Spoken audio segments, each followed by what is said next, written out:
బంగారు గుచ్చుతుంది గుచ్చుతుంది కావాలా అంటే నా సీమలో ఉండే అన్ని గోల్డ్ ఓల్డ్ అవుతా ఉంది. ಯಾಕೆ ನಾವೇ ಒಂದು ಇದು ಮತ್ತೊಂದು ಸಿನಿಮಾ ಸ್ಟಾರ್ಟ್ ಮಾಡಬಾರ್ದು ಅಂತ ಪ್ಲ್ಯಾನ್ ಮಾಡಿ ಅದಕ್ಕಿಂತ ಮುಂಚೆ ಒಂದು ಕಾಮಿಡಿ ಕ್ಯಾಸೆಟ್ಗಳು ಬರ್ತಾ ಇದ್ವು ಅಲ್ವಾ, ಕ್ಯಾಸೆಟ್ಗೆ ಒಂದು ಕ್ಯಾಸೆಟ್ ಮಾಡೋಂಥ ಓಪನ್ ಹಾರ್ಟ್ ಕಾಮಿಡಿ ಟೈಮ್ ಅಂತ ಒಂದು ಕ್ಯಾಸೆಟ್ ಮಾಡಿದ್ವಿ.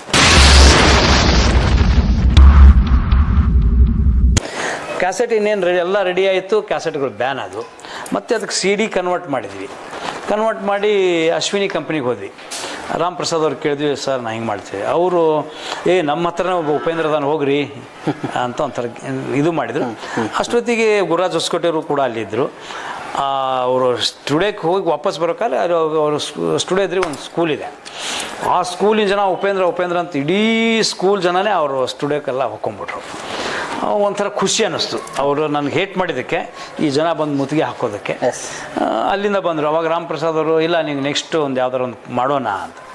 ನಾನು ಮತ್ತೆ ಯಾಕಿಲ್ಲಿ ಬರಬೇಕು ಅಂತ ನಾನೇ ಒಂದು ಸ್ಟಾರ್ಟ್ ಮಾಡಿ ಓಪನ್ ಹಾರ್ಟ್ ಅಂತ ಒಂದು ಸ್ಕ್ರಿಪ್ಟ್ ರೆಡಿ ಮಾಡಿಕೊಂಡು ಇವತ್ತಿನ ಪರಿಸರಕ್ಕೆ ಉಪೇಂದ್ರ ಅವರು ಏನು ನಿಜ ಸಂಗತಿಗಳು ಹೇಳ್ತಾರೆ ಅದನ್ನು ಇಟ್ಕೊಂಡು ಒಂದು ಯಾಕೆ ನಾನು ಕಾಮಿಡಿ ಟೈಪ್ ಮಾಡಬಾರ್ದು ಅಥವಾ ಒಂದು ಫ್ಯಾಕ್ಟ್ ಕೊಡಬಾರ್ದು ಅಂತ ಓಪನ್ ಹಾರ್ಟದ್ದು ಸ್ಕ್ರಿಪ್ಟ್ ರೆಡಿ ಮಾಡಿ ಶೂಟ್ ಮಾಡಿದ್ವಿ ಬಾಗಲಕೋಟೆಯಲ್ಲಿ.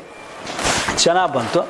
ಎಲ್ಲರೂ ನೋಡಿದ್ರೆ ಯಾಕೆ ಇದಕ್ಕೊಂದು 4 ಸಾಂಗ್ ಮಾಡಬಾರ್ದು ಅಂದಾಗ ನಮ್ಮ ಭಾಸ್ಕರ್ ಅಂತ ಗದಗ ಡಿಸ್ಟಿಕ್ ಮುಳುಗುಂದವನು, ಅವನು ಬಂದು ಒಂದು 4 ಸಾಂಗ್ ರೆಡಿ ಮಾಡಿದ, ಒರಿಜಿನಲ್ ಸಾಂಗ್. ಅದಕ್ಕೆ ನಮ್ಮ ಬಾಬು ಮಾಸ್ಟರ್ ಮ್ಯೂಸಿಕ್ ಮಾಡಿದರು. ಎಲ್ಲರಿಗೂ ಒಂದು ಬ್ರೇಕಪ್ ಸಿಗ್ತಾ ಹೋಯಿತು. ಆವಾಗ ಆ ಸಾಂಗ್ಗಳು ಸೂಪರ್ ಡೂಪರ್ ಹಿಟ್ ಆಯಿತು. ಬಡವನೆಂದು ಬಾಗಿ ನೋಡಬೇಡ, ಆಮೇಲೆ ಇಲ್ಲಿ ಎಲ್ಲವನ್ನು ತಿಳಿಸಿಕೊಡು, ಓಪನ್ ಹಾರ್ಟ್, ಇಲ್ಲಿ ಮನುಜರು ಯಾರು ಸಹಜರು ಯಾರು ಅನ್ನೋಂಥ ಒಂದು ಸಾಂಗು. ಅವೆಲ್ಲ ಸಾಂಗ್ಗಳು ಸೂಪರ್ ಡೂಪರ್ ಹಿಟ್ ಆಯಿತು. ಅದನ್ನು ಈಗ ರಿಲೀಸ್ ಮಾಡಬೇಕಲ್ಲ ಅಂತ ಯೋಚನೆ ಮಾಡ್ತಾಯಿದ್ದೆ. ಅವಾಗ ನಮ್ಮ ವಾಸು ಟಾಕೀಸ್ ಮಾಲಕರಿಗೆ ಭೇಟಿಯಾದೆ. ಅವರು ಒಂದು ಸ್ಕ್ರೀನ್ ಕೊಡ್ತೀನಿ, ನೀನು ಬಾದಾಮಿ ಜಾತ್ರೆಯಲ್ಲಿ ಹಾಕ್ಬಿಡು ಅಂತ ನಮ್ಮ ರಾಜ್ಕುಮಾರ್ ಟಾಕೀಸ್ ಪ್ರಹ್ಲಾದ್ ಜೋಶಿ ಅವರು ಒಂದು ಸ್ಕ್ರೀನ್ ಕೊಟ್ಟರು. ಅವರು ಸಮ್ಮುಖದಲ್ಲಿ ಅಲ್ಲಿ ಒಂದು ಥಿಯೇಟ್ರ್ ಹಾಕಿ ಬಾದಾಮಿ ಬನಶಂಕರಿ ಜಾತ್ರೆಯಲ್ಲಿ ಆ ಒಂದು ಸಿನಿಮಾ ರಿಲೀಸ್ ಮಾಡಿದ್ವಿ. ಕಾಫಿಗೆ ಬೇಕಾದ್ರೆ ಆಮೇಲೆ ಕುಡಿತೀನಿ, ಇನ್ಮೇಲೆ ಆದರೂ ಹೆಣ್ಮಕ್ಳು ಹೊರಗಡೆ ಹೋಗ್ಬೇಕಾರೆ ಜೊತೆಗೆ ಯಾರು ಕಳಿಸ್ಬೇಕು ಸರ್. ಬಟ್ ರಿಲೀಸ್ ಮಾಡುವಾಗೂ ಅಡೆತಡೆಗಳು ನಿಮ್ಗೆ ಗೊತ್ತಿರ್ತವೆ ಹೆಂಗಿರ್ತದೆ ಅಂತ. ಸಿನಿಮಾ ಅದನ್ನು ಮಾಡಿಸ್ಬಾರ್ದು. ಯಾಕಂದರೆ ನನ್ನ cinema opposite Ram cinema Puneeth Rajkumar ಅವ್ರದ್ದು, ಇನ್ನೊಂದು ಕಡೆ ದೇವರು ಸಿನಿಮಾ ದುನಿಯಾ ವಿಜಯ್ ಅವ್ರದ್ದು. ಆ ಕಡೆ ಮತ್ತು ಈ ಥರ ಹಿಂಗೆಲ್ಲ ಒಂದು ಥಿಯೇಟರ್ಗಳು ಭಾಳ ಬೀಳ್ತಾ ಇದ್ವು. ನಾಟಕ ಕಂಪ್ನಿ ಕಮ್ಮಿ ಆವಾಗ.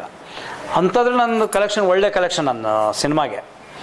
ಅವ್ರಿಗೆಲ್ಲ ಏನಂದರೆ ಇವನು ಕಮ್ಮಿ ಬಜೆಟಲ್ಲಿ 1 ಲಕ್ಷ ರೂಪಾಯಿದಲ್ಲಿ ಸಿನಿಮಾ ಮಾಡ್ಕೊಂಬಂದು ಇಲ್ಲಿ 10 ಲಕ್ಷ ಗಳಿಸ್ತಾ ಇದ್ದಾನಲ್ಲ ಅನ್ನೋ ಹೊಟ್ಟೆಗೆ ಚೆನ್ನಾಗಿ ನಿಂಬೆಯನ್ನು ಮಾಟ ಮಾಡಿಸೋದು, ಇದು ಮಾಡೋದು ಎಲ್ಲ ಮಾಡಿದ್ರು ಯಾರ್ಯಾರೋ. ಬಟ್ ಅದೇನೂ ಆಗಲಿಲ್ಲ. ಒಬ್ಬರು ಬಂದರು, ಅದು ಎಷ್ಟು ಖರ್ಚಾಗುತ್ತೆ ನಾವು ಕೊಡ್ತೀವಿ, ನೀವು ಸಿನಿಮಾ ತೆಗೆದುಬಿಡು ಅಂದರು. ನಾನು ಒಬ್ಬನೇ ಕಾಲ ಮೇಲೆ ಕಾಲ ಹಾಕೊಂಡು ಸಿನಿಮಾ ನೋಡ್ತೀನಿ, ಸಿನಿಮಾ ಮಾತ್ರ ಇಲ್ಲಿ ತೆಗೆಯಲ್ಲ ಅಂತ ಸತತ ಒಂದು 15 ದಿನಗಳ ಕಾಲ ಎಲ್ಲ ಸಿನಿಮಾಗಳು ನಮ್ಮ ಸಿನಿಮಾನು ಇಟ್ಟು ತಿರ್ಗಾ ಬಂದು ನಮ್ಮ ಗವಿಮಠ್ ಸರ್, ಬಸವರಾಜ್ ಗವಿಮಠ್ ಸರ್ ಅವ್ರನ್ನ ಹಿಡ್ಕೊಂಡು ಬಾಗಲಕೋಟೆ ಸಂಗಮೇಶ್ವರ ಒಂದು ಸಿದ್ದರಾಮೇಶ್ವರ ಕನ್ನಡದಲ್ಲಿ ಅಲ್ಲಿ ಒಂದು ವಿಡಿಯೋ ಥಿಯೇಟ್ರ್ ಇತ್ತು, ಅಲ್ಲಿ ಒಂದು ವಾರ ರಿಲೀಸ್ ಮಾಡಿದ್ವಿ. ಅಲ್ಲೂ ಒಳ್ಳೆ ಕಲೆಕ್ಷನ್ ಆಯಿತು.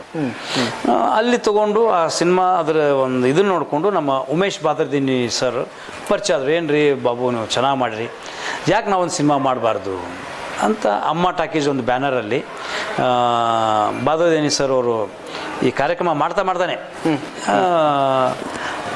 ಅಮ್ಮ ಟಾಕೀಸ್ ಇದರಲ್ಲಿ ಒಂದು ಬಿಡಲಾರಿ ಎಂದು ನಿನ್ನ ಅಂತ ಒಂದು ಸಿನಿಮಾ ಮಾಡಿದ್ವಿ. ಅದರಲ್ಲಿ ನವೀನ್ ಕೃಷ್ಣ, ನಾನು, ಮುರಳಿ, ಬಿರಾದರ್ ಸರು, ಕರಿಬಸವಯ್ಯ, ನಮ್ಮ ಅಶೋಕ್ ಬಾದರ್ದಿನಿ ಅವರು, ಈ ಥರ ಒಳ್ಳೊಳ್ಳೆ ಆರ್ಟಿಸ್ಟ್ಗಳನ್ನ ಹಾಕ್ಕೊಂಡು ಒಂದು ಸಿನಿಮಾ ಮಾಡಿದ್ರು, ಹಾರರ್ ಮೂವಿ ಮಾಡಿದರು. ಅದು ಬಾಗಲಕೋಟೆಯಲ್ಲಿ ಒಳ್ಳೆ ಚೆನ್ನಾಗಿ ಕೃಷ್ಣ ಟಾಕೀಸ್ಗೆ ಹಾಕಿದ್ವಿ. ಚೆನ್ನಾಗಿ ಒಂದು 4 ವಾರ ಒಳ್ಳೆ ಸೇರಿನೊಂದಿಗೆ ಅದು ಸಿನಿಮಾ ಚೆನ್ನಾಗಿ ಬಂತು. ಆವಾಗ ಈ ಸಿನಿಮಾಗಳ ಜೊತೆಗೆ ಯಾಕೆ ಡ್ರಾಮಾ ಮಾಡಬಾರ್ದು ಅಂತಂದಾಗ ಫಸ್ಟಿಗೆ ನಮ್ಮ ಒಬ್ಬರು ಮಾದೇವ್ ಕೋಟಿ ಅಂತ ಒಬ್ಬರು ಕವಿಗಳಿದ್ದರು ಇದರಲ್ಲಿ ಹಳ್ಳೂರಲ್ಲಿ. ಅವರು ಬಾಬು ಅವರೇ ನಾನು ಭಾಳ ಲಾಸ್ ಆಗೀನಿ, ನೀವು ಬಂದು ಈ ನಾಟಕ ಮಾಡಿಕೊಡ್ಬೇಕು, ಒಂದು ಪಾತ್ರ ಐತಿ, ಯಾರ ಹೂವು ಯಾರ ಮುಡಿಗೆ ಅದ್ರಾಗ ನಿಮ್ಗೊಂದು ಕ್ಯಾರೆಕ್ಟ್ರು, ನಿಮ್ಮನ್ನು ನೋಡೋಕೆ ಜನ ಬರ್ತಾರೆ, ನಿಮ್ಗೆ ಒಳ್ಳೆ ಹೆಸರು ಐತಿ, ಬರ್ರಿ ಅಂತ ಒಂದು ಡ್ರಾಮಾಕ್ಕೆ ಅಂದಾಗ ನಾನು ಆ ಬುಕ್ ನೋಡಿಕೊಂಡು ಓದಿ ಹೆಂಗೆ ಮಾಡಬೇಕು ಅಂತ ಯೋಚನೆ ಮಾಡ್ತಾಯಿದ್ದೆ. ನೀವು ಹೆಂಗಾರ ಮಾಡಿರಿ, ನೀವು ಸ್ಟೇಜಿಗೆ ಬಂದು ಹೋದರೆ ಸಾಕು ಅಂತ.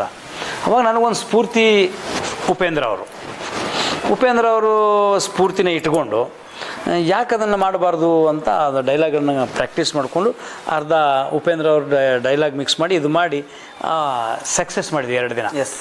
ಅಲ್ಲಿಗೆ ಏನಾಯ್ತು, ನಾನು ಡ್ರಾಮಾನೂ ಮಾಡ್ತೀನಿ ಅನ್ನೋಂಥದ್ದು ಎಲ್ಲ ಜನಗಳಿಗೆ ಗೊತ್ತಾಯಿತು. ಆವಾಗ ಸಿಕ್ಕೇರಿಯಲ್ಲಿ ಕೂಡ ಸಾಕಷ್ಟು ಡ್ರಾಮಾಗಳು ಸೇವನ್ ಅವ್ರ ಕವಿ ಅವ್ರದ್ದು ಒಂದು 2-3 ಇದರಲ್ಲಿ ವಿಲನ್ನು, ಕಾಮಿಡಿ ಈ ಥರ ಅಲ್ಲೂ ಮಾಡಿದೆ. ಅದಾದ ನಂತರ ನನಗೆ ಸರ್ವಿಸ್ ಕಂಪ್ನಿಗೆ ಮುಖ್ಯವಾಗಿ ನಮ್ಮ ಶ್ರೀಧರ್ ಹೆಗಡೆ ಗುರುಗಳು ಬಂದು ಕುಮಾರೇಶ್ವರ, ಹಾನಗಲ್ ಕುಮಾರೇಶ್ವರ ನಾಟಕ ಇದರೊಳಗೆ, ಬಾಬು ನೀನು ಬರೀ ಉಪೇಂದ್ರ ಆಗಿ ಹೋದರೆ ಹೆಂಗೆ, ಡ್ರಾಮಾಗಳು ಹಿಂದೆ ಮಾಡಿ ಯಾಕೆ ಸರ್ವಿಸ್ ಕಂಪ್ನಿಗೆ ನಿನಗೊಂದು ಅಭಿರುಚಿ ಯಾಕಿರಬಾರ್ದು, ಮಳೆಗಾಲದಲ್ಲಿ ನಮ್ಮಂಥ ಕಂಪ್ನಿಗಳಿಗೆ ಅನುಕೂಲ ಆಗುತ್ತೆ, ನಿಮಗೂ ಒಬ್ಬ ಕಲಾವಿದ ಅಂತ ಆಗ್ತೀಯಾ, ಈ ಆರ್ಕೆಸ್ಟ್ರಾಗಳಿಗೆ ಬೆಲೆ ಇರೋಂಗಿಲ್ಲ ಮುಂದೆ ಅಂತಂದಾಗ, ಆಯ್ತು ಗುರುಗಳೇ ಅಂತ ಅವ್ರ ಮಾತು ಒಪ್ಪಿ ಮುದುಕನ ಮದುವೆ ಒಂದು ನಾಟಕದಲ್ಲಿ ಹೀರೋ ಪಾತ್ರ ಅದರಲ್ಲಿ ಮಾಡಿ ಶಾಮನ್ ಪಾತ್ರ ಮಾಡಿದೆ.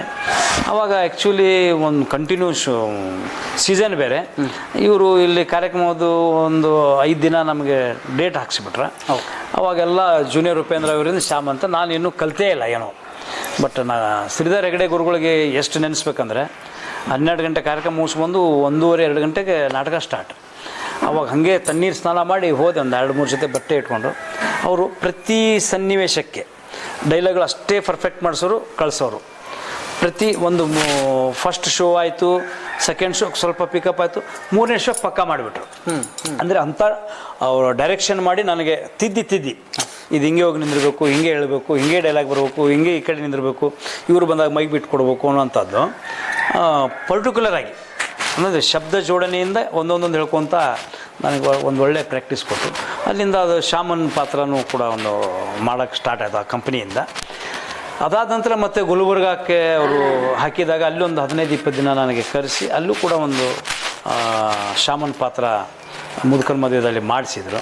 ಅದಾದ ನಂತರ ನಾನು ಸ್ವಲ್ಪ ಅಲ್ಲಿ ಇಲ್ಲಿ ಅಂತ ಬೇರೆ ಬೇರೆ ಕಂಪ್ನಿಗಳಿಗೆ ಬೇರೆ ಬೇರೆ ನಾಟಕಗಳಿಗೆಲ್ಲ ಮಾಡ್ತಾ ಬೆನಿಫಿಟ್ಸ್ಗಳು ಮಾಡ್ಕೊಂಡು ಅದೊಂದು ರೂಢಿ ಮಾಡ್ಕೊಂಡೆ. ನಾಟಕ ಕಲಾವಿದರು ನಾವು ಕೂಡ ಒಬ್ಬ ಕಲಾವಿದ ಅಂತ ಅನಿಸ್ಕೋಬೇಕು. ಆರ್ಕೆಸ್ಟ್ರಾ ಆಯಿತು, ಸಿನಿಮಾ ಆಯಿತು, ಸೀರಿಯಲ್ಗಳಾಯಿತು, ಯಾಕೆ ಇದನ್ನು ಒಂದು ಮಾಡಬಾರ್ದು ಅಂತ ಅದನ್ನು ಮಾಡಿದಾಗ ಮಗ ಹೋದರೂ ಮಾಂಗಲ್ಯ ಬೇಕು. ಅದರಲ್ಲಿ ನಮ್ಮ ಜೂನಿಯರ್ ಪ್ರಭಾಕರ್ ಅವ್ರ ಜೊತೆಗೆ ಒಳ್ಳೆಯ ಕ್ಯಾರೆಕ್ಟ್ರು ಮಹಾಂತೇಶನ್ ಪಾತ್ರ ಸೂಪರ್ ಡೂಪರ್ ಆಗಿ ಅದನ್ನು ಬಾಗಲಕೋಟೆಯಲ್ಲಿ ಪ್ರತಿ ವರ್ಷ ಮಾಡಿಸ್ತಾ ಬಂದರು. ಅದನ್ನು ಮಾಡಿರಿ, ಅದು ಚೆನ್ನಾಗಿರುತ್ತೆ, ಮಾಡಿರಿ ಅಂತ. ಅದು ಒಂದು ಒಳ್ಳೆಯ ಡ್ರಾಮಾನ ಪ್ರಾಕ್ಟೀಸ್ ಮಾಡಿ ಅದನ್ನು ಮಾಡಿದ್ವಿ. ತಿರ್ಗಾ ಅದ್ರ ಜೊತೆಗೆ ಬೇರೆ ಬೇರೆ ಕಂಪ್ನಿಯವ್ರು ಕರ್ಸಾಕತ್ತಿದ್ರು. ಕೊನೆಗೆ ಇವರು ನಮ್ಮ ಜ್ಯೋತಿ ಗುಳದಗುಡ್ಡವರು ಬನಶಂಕರಿ ಜಾತ್ರೆಗೆ ಅವರು ಕರೆಸಿ ಅವರು ಒಂದು ನಾಟಕದಲ್ಲಿ ನನಗೆ ಒಂದು ಒಳ್ಳೆಯ ಪಾತ್ರ ಕೊಟ್ಟರು. ಅದಾದ ನಂತರ ಹೋದ ವರ್ಷ KBR ಡ್ರಾಮಾ ಕಂಪನಿಯಲ್ಲಿ ಒಂದು ಖಳನಾಯಕನ ಪಾತ್ರ ಮೇಜರ್ ರೋಲ್ 8-9 ಸೀನ್ ಇರುವಂಥ ಒಂದು ಮೇಜರ್ ರೋಲನ್ನು ನಮ್ಮ KBR ಡ್ರಾಮಾ ಕಂಪ್ನಿಯವರು ಒಂದು ಒದಗಿಸಿಕೊಟ್ರು. ಅವರು ಫಸ್ಟು ಯಾವುದ್ರಿದು ನಮ್ಮ ವೀರಭದ್ರ ಗೊಡ್ಚಿ ವೀರಭದ್ರ ಜಾತ್ರೆಯಲ್ಲಿ ಒಂದು 2-3 ದಿನ ಪ್ರಾಕ್ಟೀಸ್ ಆಯಿತು. ಬನಶಂಕರಿಗೆ ಒಂದು ತಿಂಗಳು 28 ದಿನ ಅಲ್ಲಿ ನಡೀತು. ಅಲ್ಲೂ ಅದು ಒಂಥರ ಖುಷಿ ಅನ್ನಿಸ್ತು ನಮಗೆ. ಡೇ ಬೈ ಡೇ ಅದರ ಪಳಗಿ ಒಂಥರ ಪ್ರಾಕ್ಟೀಸ್ ಆದಂಗೆ ಹೋಗಿತ್ತು ಆ ಕ್ಯಾರೆಕ್ಟ್ರು. ಇಂಪ್ರೂವ್ಮೆಂಟ್ ಮಾಡ್ಕೊತ ಹೋದ್ವಿ. ಅಲ್ಲಿಂದ ಮತ್ತು ಮೈಲಾರ ಜಾತ್ರೆಗೆ ಹಾಕಿದರು. ಹೀಗೆ ಅವರು ಕೂಡ ನನಗೆ ಒಳ್ಳೆಯ ಒಂದು ರೆಸ್ಪಾನ್ಸ್ ಮಾಡಿ ಒಂದು ಇದು ಕೊಟ್ಟರು. ಅದ್ರ ಜೊತೆಗೆ ಇದ್ರ ಎಲ್ಲರ ಮಧ್ಯೆ ಮತ್ತೆ ನಮ್ಮ ಬಾದರ್ದಿನಿ ಸರ್ ಅವರು ಡ್ರಾಮಾನು ಚೆನ್ನಾಗಿ ಮಾಡ್ತೀರಾ, ಇದು ಮಾಡ್ತೀರಾ, ಮತ್ತೊಂದು ಯಾಕೆ ಸಿನಿಮಾ ಮಾಡಬಾರ್ದು ಅಂತ ಅವಾಗ ಮತ್ತೆ 90 ಬಿಡಿ ಮನೆಗೆ ನಡಿ ಆ ಸಿನಿಮಾ ಮಾಡಿದರು. ಅದರಲ್ಲಿ ಒಳ್ಳೆ ಒಂದು ಮೇಜರ್ ಕ್ಯಾರೆಕ್ಟ್ರು, ಬಿರಾದರ್ ಅವರು ಮೇನ್ ಹೀರೋ ಕಾಮಿಡಿಯಾಗಿ, ನಾನು ಒಂದು ಮಾಸ್ ಹೀರೋ ಆಗಿ ನನಗೆ ಅದರಲ್ಲಿ ಪೋರ್ಟ್ರೇಟ್ ಫೈಟು ಒಳ್ಳೆ ಸ್ಟೋರಿ ಕಾನ್ಸೆಪ್ಟೇ ನನ್ನ ಮೇಲೆ ಹೋಗುತ್ತೆ. ಭಾಳ ಖುಷಿ, ಒಂದು ಲೈಫ್ ತರುವಂಥದ್ದು ಸಿನಿಮಾ ಅದು, ಜನಗಳಿಗೆ ಒಂದು ಮೆಸೇಜ್ ಕೊಡುವಂಥದ್ದು. ಆ ಸಿನಿಮಾ ಇವತ್ತು ಚೆನ್ನಾಗಿ ಓಡಿ ಎಲ್ಲ ಕಡೆಯೂ ಒಳ್ಳೆ ಹೆಸರು ಮಾಡಿದೆ. ಇಡೀ ಬೆಂಗಳೂರು ಎಲ್ಲ ನಾರ್ತ್ ಕರ್ನಾಟಕ, ಸೌತ್ ಕರ್ನಾಟಕ ಎಲ್ಲ ಕಡೆಯೂ ಒಳ್ಳೆ ಹೆಸರು ಮಾಡ್ತು.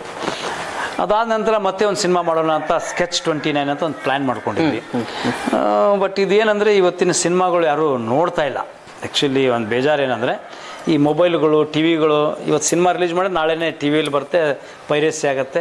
ಹಾಗಾಗಿ ಅದಕ್ಕೆ ಯಾಕೆ ಬಂಡವಾಳ ಹಾಕಿ ಇದು ಮಾಡಬೇಕು ಅಂತ ಈಗ ಸ್ಕೆಚ್ 29 ಒಂದು ಒಳ್ಳೆ ಕ್ಯಾರೆಕ್ಟ್ರು, ಒಂದು ಒಳ್ಳೆ ಸಿನಿಮಾ, ಒಳ್ಳೆ ಸ್ಟೋರಿಯೊಂದಿಗೆ ಅದನ್ನು ಮಾಡೋಣ ಅಂತ ಇಟ್ಕೊಂಡು ಕೂತಿದ್ವಿ. ನೋಡೋಣ, ಅದನ್ನು ಮುಂದಿನ ದಿನಮಾನದಲ್ಲಿ ಮತ್ತೆ ನಮ್ಮ ಸಿನಿಮಾ ಥಿಯೇಟರ್ಗಳು ಸ್ಟಾರ್ಟ್ ಆದರೆ ಅದನ್ನು ಮಾಡೋಣ ಅಂತ ಒಂದು ಪ್ಲ್ಯಾನ್ ಇದೆ. ಅದ್ರ ಜೊತೆಗೆ ನಮಗೀಗೆಲ್ಲ ಸೋಷಿಯಲ್ ಸರ್ವಿಸ್ಗೆ ಸ್ವಲ್ಪ ಅಂಟ್ಕೊಂಡ್ಬಿಟ್ಟಿದ್ವಿ, ಆಧ್ಯಾತ್ಮಕ್ಕೆ ಅಂಟ್ಕೊಂಡಿದ್ವಿ. ಹೀಗೆ ಹೇಳ್ತಾ ಇದ್ರೆ ಇನ್ನೂ ಸಾಕಷ್ಟಿದೆ, ಮುಂದಿನ ಯೋಜನೆಗಳು ಬಹಳಷ್ಟಿದೆ. ಹಾಗಾಗಿ ಲೈಫ್ ಈಸ್ ಒಂಥರ ಗೋಲ್ಡನ್ ಆಪರ್ಚುನಿಟಿ ಇದ್ದಂಗೆ. ಅದನ್ನು ಯಾವ ಥರ ಯೂಸ್ ಮಾಡ್ಕೊತೀವಿ ಆ ಥರ ನಮಗೆ ಅದು ಒಳ್ಳೇದು ಆಗುತ್ತೆ ಅಂತ ನಾನು ಹೇಳ್ತೀನಿ. ಯಾಕಂದರೆ ಇಡೀ 6 ರಾಜ್ಯದಲ್ಲಿ ನನಗೆ ಇವತ್ತಿಗೂ ಗುರುತಿಸಿ ಕಾರ್ಯಕ್ರಮಗಳು ಕೊಡ್ತಾರೆ. ಎಷ್ಟೋ ಹೊಸ ಆರ್ಕೆಸ್ಟ್ರಾಗಳು ಬಂದಾವೆ. ನಾವೊಂದು 20,000 ಕೆಡ್ದಿದ್ರೆ ಇನ್ನೊಬ್ಬ ಬಂದು 10,000 ಕಡೆಯವನಿದ್ದಾನೆ, ಇನ್ನೊಬ್ಬ ಬಂದು 5,000 ಕಡೆಯವನಿದ್ದಾನೆ. Yes sir. ನಾನು ಆ ಟೈಮಲ್ಲಿ 70-80 ಸಾವಿರ ತೊಗೋತಿದ್ದೆ.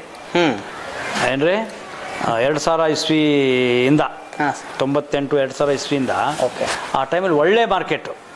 ಜೂನಿಯರ್ಸ್ಗಳು ನೋಡೋದೇ ಒಂಥರ ಖುಷಿ ಪಡ್ತಿದ್ರು. ನಾವು ಓಡಾಡೋದೇ ಒಂಥರ ಕಷ್ಟ ಆಯಿತು. ಇತ್ತೀಚೆಗೆ ಏನು ಮೊಬೈಲ್ಗಳು ಮತ್ತು ಟಿ ವಿಗಳು ಸ್ಟಾರ್ಟ್ ಆಯಿತು, ಅವಾಗಿಂದ ಸ್ವಲ್ಪ ಟಿ ವಿಯಿಂದ ಏನು ಅಷ್ಟು ನಮ್ಗೆ ಎಫೆಕ್ಟ್ ಅನಿಸಿಲ್ಲ. ಯಾಕಂದ್ರೆ ಅವಾಗ ಟಿ ವಿ ಕಮ್ಮಿ ಇತ್ತು. DD9 ಒಂದೇ ಬರ್ತಿತ್ತು, ಚಂದನ ಅಂತ ಒಂದು ಪ್ರೈಮ್ ಟೈಮ್ ಕೊಡ್ತಿದ್ರು. ಅದಾದ ನಂತರ ಉದಯ, ಹಿಂಗೆ ಒಂದೊಂದು ಉದಯ ಟಿ ವಿಯಲ್ಲೂ ಕೂಡ ನೀವು ಕಾಮಿಡಿ ಕಿಲಾಡಿಗಳು ಫಸ್ಟ್ ನಾವು ಆ್ಯಕ್ಟ್ ಮಾಡಿದ್ವಿ ಎಲ್ಲ ಜೂನಿಯರ್ಸ್. ನಮ್ಮ ಜೂನಿಯರ್ ವಿಷ್ಣುವರ್ಧನ್, ಮೊಹಮ್ಮದ್ ಅಲಿ, ಶಂಕರ್ನಾಗ್ ಭೋಜಾ, ರವಿಚಂದ್ರ, ನಾನು, ಈ ಥರ ಒಂದು 4-5 ಜನ ಫಸ್ಟ್ ಮಾಡಿದ್ವಿ. ಸುವರ್ಣ ಟಿ ವಿಯಲ್ಲಿ ಅವಳಿ ಜವಳಿ ಅಂತ ಮಾಡಿದ್ವಿ, ಉಪೇಂದ್ರ ಅವರು ನಮ್ಮದು. ಆ ಥರ ಎಲ್ಲ ಜೂನಿಯರ್ಗಳೆಲ್ಲ ಮಾಡಿದ್ವಿ. ಕಸ್ತೂರಿ ಚಾನಲಲ್ಲಿ ಮಾಡಿದ್ವಿ. ಮತ್ತು ಉದಯ ಟಿ ವಿಯಲ್ಲಿ ಸವಾಲ್ಗೆ ಸೈ ಅಂತ ಒಂದು ಕಾರ್ಯಕ್ರಮ ಮಾಡಿದ್ವಿ. ಈ ಥರ ಕಾಮಿಡಿ ಖಾನಾವಳಿ ಅಂತ ಒಂದು ಸಾಕಷ್ಟು ಮಾಡಿದ್ವಿ. ಬಟ್ ಈಗಿನವ್ರು ನೋಡಿದ್ರೆ ನೀವು ಬರೀ ಅಲ್ಲಿ ಹೋಗಿ ಮುಟ್ಟಿ ಬರಲ್ಲ, ಜಿ ಟಿ ವಿ ಖ್ಯಾತಿ ಆ ಖ್ಯಾತಿ ಹಾಕೋತಾರ. ನಾವಿವತ್ತು ಸಿನಿಮಾ ಡ್ರಾಮಾ ಎಲ್ಲ ಚಾನಲ್ಗೆ ಹೋದ್ರೂ ಬರೀ ನಾವು ಚಲನಚಿತ್ರ ನಟ RD ಬಾಬು ಅಷ್ಟೇ ಸಾಕು ನಮ್ಗೆ, ಯಾಕಂದರೆ ತೃಪ್ತಿ ಇದೆ. ಬಟ್ ನಾವು ಇವತ್ತಿಗೂ ಏನಂದರೆ ಒಂದು ಒಳ್ಳೆ ಕಲ್ಚರಲ್ ಪ್ರೋಗ್ರಾಮ್ ಕೊಡೋಕೆ ಇಷ್ಟಪಡ್ತೀವಿ. ಇವತ್ತೆಲ್ಲ ನೀವು ನೋಡಿದ್ರೆ ಅಶ್ಲೀಲ ಹಾಡುಗಳು, ಪ್ರಚೋದನಕಾರಿಗಳು. ನೋಡ್ರಿ, ಒಂದು ಊರಾಗ ಇರ್ತಾನೆ, ನಡುವೂರಾಗ ಕಡದರ ಕಡಿಲಿ ನಾನೇನು ಬಿಡೋದಂಗಿಲ್ಲ ಅಂದ್ರೆ ಪ್ರಚೋದನೆ ಇದು. ಈ ಥರದ್ದು ಎಷ್ಟೋ ಹಾಡುಗಳು ಆ್ಯಕ್ಚುಲಿ ಅವೆಲ್ಲ ಅಲ್ಲ. ನಾನು ಹೇಳೋದೇನೆಂದರೆ, ಇವತ್ತಿನ ಏನು ಸಾಹಿತ್ಯ ರತ್ನಗಳು ಅನ್ಸ್ಕೊಂಡಿರಿ, ಸಾಹಿತ್ಯಗಳನ್ನು ಬರಿತಾ ಇದ್ದೀರಿ, ನೀವು ಒಳ್ಳೊಳ್ಳೆ ಹಾಡುಗಳನ್ನ ಆಡಿದ್ರಿ, ಇವತ್ತು ಒಳ್ಳೆ ನಿಮ್ಗೊಂದು ಹೆಸರಿದೆ. ನಿಮ್ಮಲ್ಲಿ ಒಂದು ರಿಕ್ವೆಸ್ಟ್ ಏನಂದರೆ, ಅಶ್ಲೀಲವನ್ನು ಬಿಟ್ಟು ಒಂದು ಒಳ್ಳೆ ರೀತಿ ಜನಕ್ಕೆ ಒಂದು ಮೆಸೇಜ್ ಕೊಡುವಂಥ ಹಾಡುಗಳನ್ನ ಹಾಡ್ರಿ. ನಿಮ್ಗೆ ಇನ್ನೂ ಮಾರ್ಕೆಟ್ ಬೆಳೀಲಿ, ದೇವರು ನಿಮ್ಗೆ ಇನ್ನೂ ಆಯುಷ್ ಕೊಡಲಿ, ಒಳ್ಳೆ ಸಾಹಿತ್ಯಗಳನ್ನು ಬರೀರಿ. ನಮ್ಮಿಂದ ಸಮಾಜಕ್ಕೆ ಏನಾದರೂ ಒಂದು ಕೊಡಬೇಕು. ಸಮಾಜ ನಮಗೇನು ಮಾಡುತ್ತೆ ಅನ್ನೋದಕ್ಕಿಂತ ನಾವು ಸಮಾಜಕ್ಕಾಗಿ ಏನಾದ್ರು ಕೊಡಬೇಕು. ಇವತ್ತು ನಾನು ಗೋಶಾಲೆ ಮಾಡೋ ಅವಶ್ಯಕತೆ ಇರಲಿಲ್ಲ. ಗೋಶಾಲೆ ನನಗೆ ಅದೊಂದು ಸೇವೆ ಏನ್ರಿ. ನಾನು ಒಂದು ಆಂಬುಲೆನ್ಸ್ ಇಡೋ ಅವಶ್ಯಕತೆ ಇರಲಿಲ್ಲ, ಸ್ವಾರ್ಥಿಯಾಗಿದ್ದರೆ. ಅದು ಹೆಣ್ಮಕ್ಳಿಗೊಂದು ಅನುಕೂಲ ಆಗಲಿ ಅಂತ. ಅಂದರೆ ಈ ಥರ ಸೋಷಿಯಲ್ ಆ್ಯಕ್ಟಿವಿಟೀಸ್ ಇಟ್ಕೊಂಡು ಸಮಾಜಕ್ಕೆ ಒಂದು ಕಳಕಳಿ ಇಟ್ಕೊಂಡು ನಾವು ಮಾಡ್ತಿರೋಂಥ ಕೆಲಸ. ನೀವು ಬರುವಂಥ ಎಲ್ಲ ಕಲಾವಿದರಿಗೂ ನಾನು ಇದೇ ರಿಕ್ವೆಸ್ಟು. ಯಾಕಂದ್ರೆ ಒಳ್ಳೆ ಎಲ್ಲರೂ ಹೆಸರು ಮಾಡಿದ್ದಾರೆ. ಒಬ್ಬೊಬ್ಬರ ಹೆಸರಿಗೆ ಇವತ್ತು ಎಷ್ಟೋ ಜನ ಕಾಯ್ತಾ ಇರ್ತಾರೆ. ಮಾಳು ನಿಪ್ನಾಳ್, ಬಾಳು ಬೆಳಗುಂದಿ, ಪರ್ಸು ಕೋಲೂರು, ಈ ಥರ ಜನಗಳು ವೇಟಿಂಗಲ್ಲಿ ಇರ್ತಾರೆ. ನಮ್ಮ ರಾಕ್ ಸ್ಟಾರ್ ಜ್ಯೋತಿ, ಇವರು ಯಾವಾಗ ಬರ್ತಾರೆ, ಇವ್ರು ಯಾವಾಗ ನೋಡೋಣ ಅಂತ ಒಂದು ಹಂಬಲ ಇಟ್ಕೊಂಡು ಕುಂತಿರ್ತಾರಲ್ಲ. ಅದಕ್ಕೆ ನೀವೇನಂದರೆ ನನ್ನ ರಿಕ್ವೆಸ್ಟ್ ಇಷ್ಟೇ, ಒಳ್ಳೊಳ್ಳೆ ಸಾಹಿತ್ಯಗಳನ್ನು ಬರೆಸ್ರಿ. ಸಾಹಿತ್ಯ ನೀವು ಬರೀರಿ, ಒಳ್ಳೆ ಸಾಹಿತ್ಯಕ್ಕೆ ಹಾಡುಗಳನ್ನ ಹಾಡ್ರಿ, ಇನ್ನೂ ಬೆಳೀಲಿ. ಯಾಕಂದರೆ ಮತ್ತು ಮಾಳು ನಿಪ್ನ ನೋಡಿ ಸಿನಿಮಾದಲ್ಲಿ ಚಾನ್ಸ್ ಸಿಕ್ತು, ಒಳ್ಳೆಯದು, ಖುಷಿ ಅದು. ಬಾಳು ಬೆಳಗುಂದಿನೂ ಎಲ್ಲ ಒಂದು ಒಳ್ಳೆ ಇದರಲ್ಲಿ ಮಾಡಿದ. ಹನುಮಂತ ಲಮಾನಿ ನೋಡ್ರಿ, ಅವನು ಒಂದು ಒಳ್ಳೆ ಇದರಲ್ಲಿ ಬಂದ. ಅಂದರೆ ಇವ್ರಿಗೆಲ್ಲ ಒಂದು ಮಾರ್ಕೆಟ್ ಇದೆ. ಇವರೆಲ್ಲರೂ ಸಾಹಿತ್ಯಕ್ಕೆ ಸ್ವಲ್ಪ ಒತ್ತು ಕೊಟ್ಟು ಒಳ್ಳೆ ಸಾಹಿತ್ಯವನ್ನು ಬರೆದು ಬರಲಿ ಅಂತ ನನ್ನ ಒಂದು ರಿಕ್ವೆಸ್ಟ್ ಅಷ್ಟೇ. Thank you sir, thank you very much.